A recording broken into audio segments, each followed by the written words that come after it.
Mi shebarach avotenu, Abraham, Yitzchak, Yaakov. He who blessed our fathers, Abraham, Isaac, and Jacob.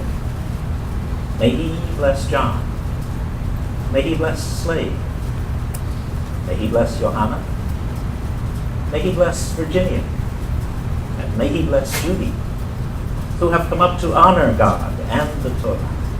May the Holy One bless them and their families, and send blessing and prosperity on all the work of their hands.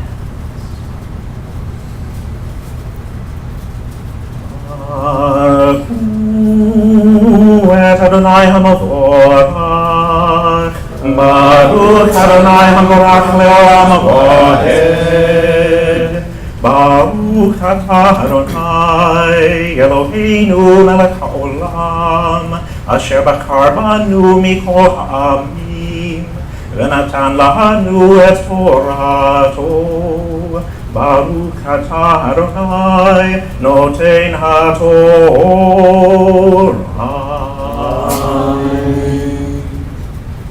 Bless the Lord who is blessed. Bless the Lord who is blessed forever and ever.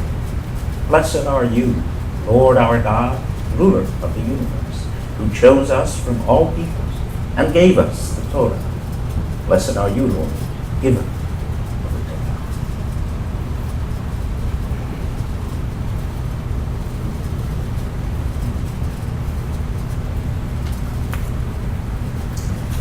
And the fourth book of Moses begins, Vadaber Adonai el Moshe b'midbar Sinai be'ohel moed be'echad lachodesh hasheni b'shana hasheni letzetam me'eretz Mitzrayim lemor sahu et rosh kol edat b'nei Yisrael u'mishpachotam v'veit avotam b'mitzpar shmot.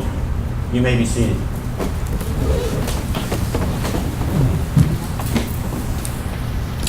And so the Lord spoke to Moses in the wilderness called Sinai, and he was in the tent of meeting, the Mishkan or the tabernacle.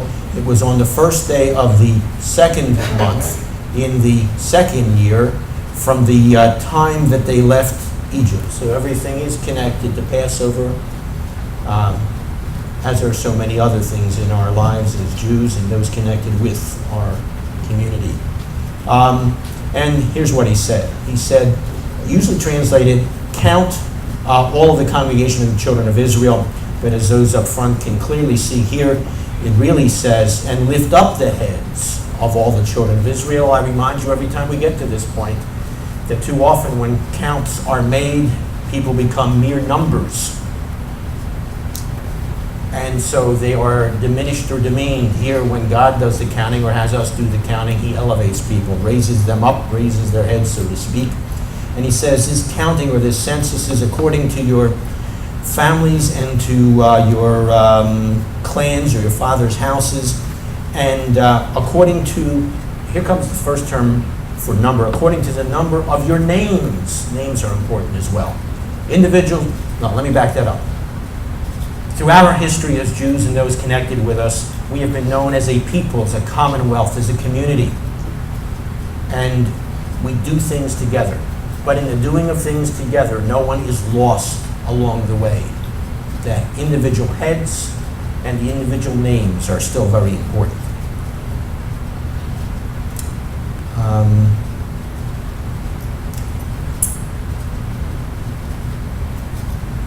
This numbering occurs twice through the course of this particular book, but I don't want to focus on that at this point.